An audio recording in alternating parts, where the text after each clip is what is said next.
Hey pond diggers and waterfall builders, here we are, how to build a waterfall part 2. Now this video is taking a long time, so I want to explain a little bit here. This whole backyard was being renovated, the swimming pool is being redone, patio covers are going up, landscaping, masonry, pathways, you name it. Now we just couldn't get that final footage until everything was complete. So for those of you who've waited for over a year for this video, I apologize, but everything's done now. So here we go! Okay, before we pick up where we left off on the waterfall construction, I wanted to show you a couple things we did here. We took about a week off on the waterfall part because we had to wait for some walls to be constructed before we could tie our waterfall into it.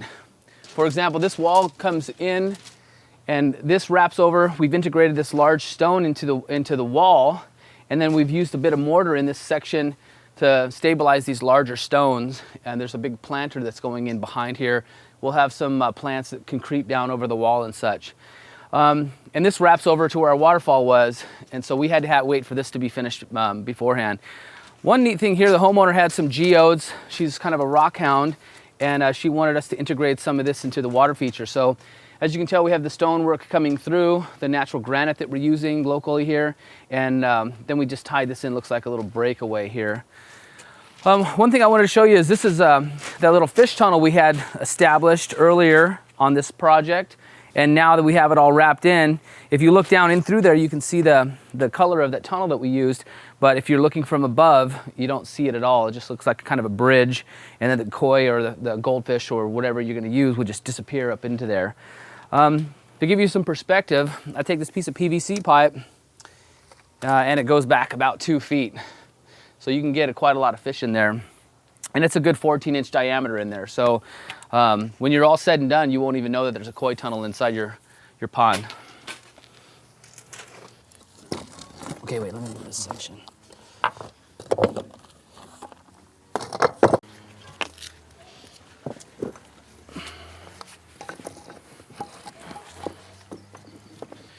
So what I got going here is I framed in the waterfall the way I want to. You saw how I put this one piece of spillway stone here, and then I brought this stone to it. Instead of trying to break the slate and bring it in, this was already the right fit. So once I got this kind of established where it's going to be, then I can bring the frame stone to it, and then I can work in some foam or some other small stone back in here to fill in the cracks. But once I have it kind of established where it's going to go, then I want to bring stonework up to the bottom of it to help stabilize it. And it's a little loose at this point, and you might have a rock fall out or something while you're working, but this is kind of just to get us established. Once we get established then and set in place, then we can foam it all in place, and I'll show you how to do that as well.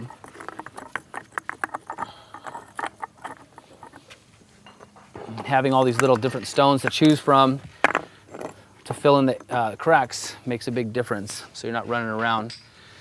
Now I kind of have this spot established, it's level, I like it in the area it's at, but I still kind of have to hold it.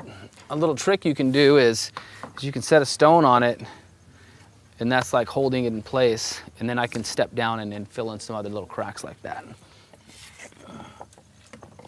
without losing it. All right, we're about ready to foam this waterfall in, and sometimes this can make or break the waterfall, and I'm going to show you a couple of tricks so you can do it cleanly, okay? If you'll notice, we have it all established here. I have my torpedo level remaining up here. I have this stone in place to kind of keep everything locked in place so I don't have to stand there and hold it the whole time. I have our professional gun today, and I'll show you. We can reach back in here, and I want to foam back in behind here.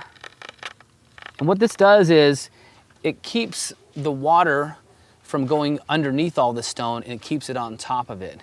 Now, for the sake of the video here, I'm gonna get into a do-it-yourself can of foam that comes with most waterfall kits, and most homeowners are purchasing some do-it-yourself cans of foam. But you'll see this nice applicator. I can really control the amount of foam that goes in here. And we're using the black waterfall foam because as it dries, it kind of grays a little bit. And if you do have a little bit showing, it's not quite as noticeable. But we'll show you some tricks on how to hide that as well. Let me break into my do-it-yourself can real quick. It's smart if you were using this do-it-yourself can of foam, it's smart to get everything ready for foaming. Everything that you could possibly need to foam, because these things don't, when you get them going, they get going, and you can't slow them down and stop and put them down and go have lunch or something like that. Once you get squirting, you got to do it all because everything will harden up inside these valves right here. So make sure to get the most out of your can, have everything ready for foam. Shake it up real good. And let me foam in some of these cracks. You'll see back behind here, I don't want to lose water back behind this stone. So I'm going to get quite a bit of foam down in here. Don't squirt this stuff too fast because it comes out pretty quick. So if I'm going to do a real tall layer, first I'll do a single layer here first. I'll let that harden up a little bit and then I'll come back with a little bit more. You don't want to just squirt it all in there real fast. Let's do the other side too.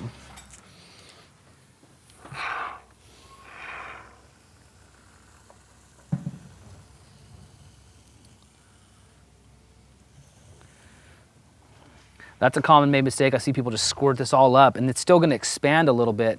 I can let it expand and then I can still come back and cut it a little bit, but I don't want to waste foam and I don't want it to look too messy when I'm done. So I'll come back down under here. And you do not want to get this on your clothes or they're ruined. Your wife will be upset, or your husband. There's a lot of women pond builders out there.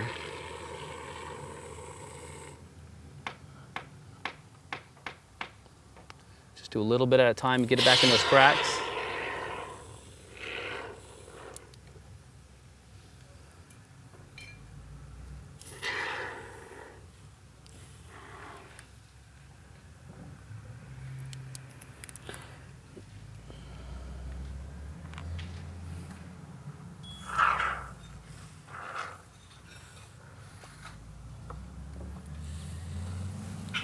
Okay, so let me show you what's going on right here.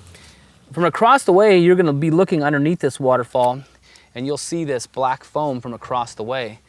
One of the cool little tricks that we do is we'll come through and I'll get a little bit of dirt like this. It's kind of chunky, this dirt, but sand works too. But I'll just take some of the excavated soil that we're doing, I'll kind of toss it up in there and I'll work it into the foam and it gives it a little bit more of an earth tone. You don't see it quite as much, but this is still expanding.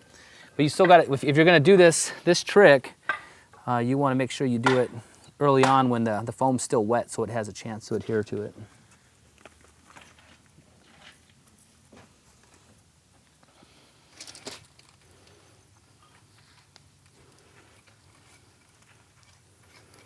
And I'll just leave it heavy like that on there, so it sticks. And once we get this pond rolling, and that'll all just wash away.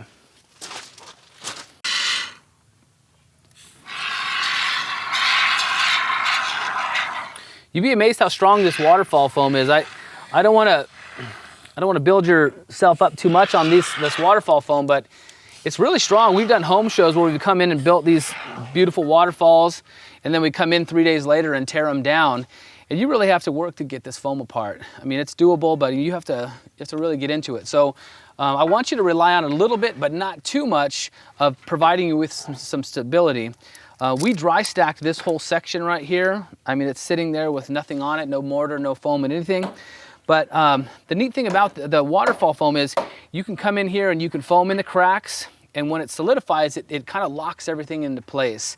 But then again, if you want to come back and change something later, you still have the ability to get it apart. A little bit of work, but you can get it apart nonetheless. So get it all dry stacked, and then foam in all the cracks. Hide the foam with either some sand or some dirt, maybe a little cement dust works good. You can throw it in there and get it all pretty looking, and then you're set to go. We're gonna finish foaming this in, and we'll check back in with you when we fill the pond up with water and get it started.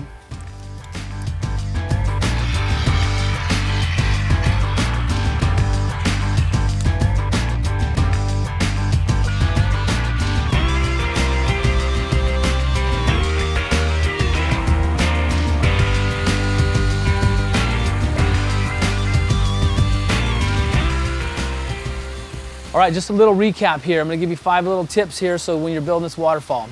The first thing I want you to know is I want you to have a lot of materials to choose from when you're building the waterfall. If you don't like a rock, try something different. So have plenty of materials. That's a big, big tip. Number 2 is I want you to set larger stones on the frame of the waterfall to help give it balance and composition. Don't use too small rocks. Set larger stones. It gives you the balance.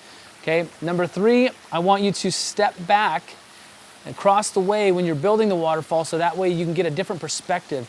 If you're right on top of it and you're building, sometimes you're just too into it. You're too close. So when you step back for reflection, it's a big, big help.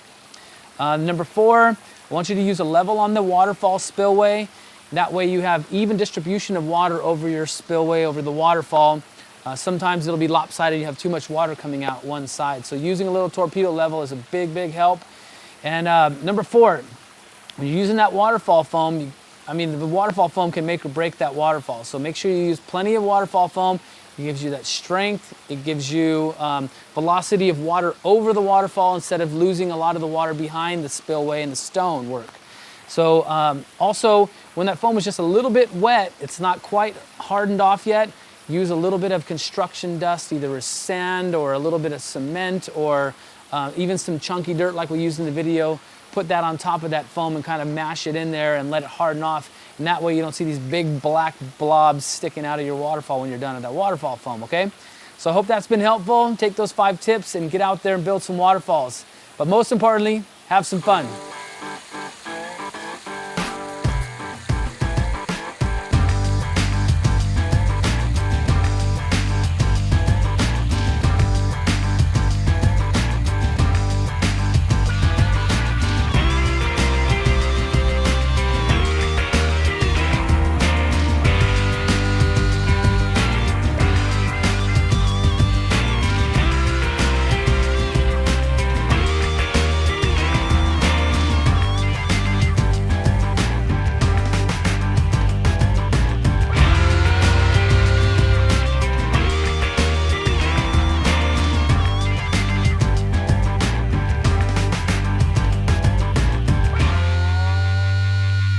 If you're finding our videos helpful, please show your support by visiting our online store at thepondigger.com.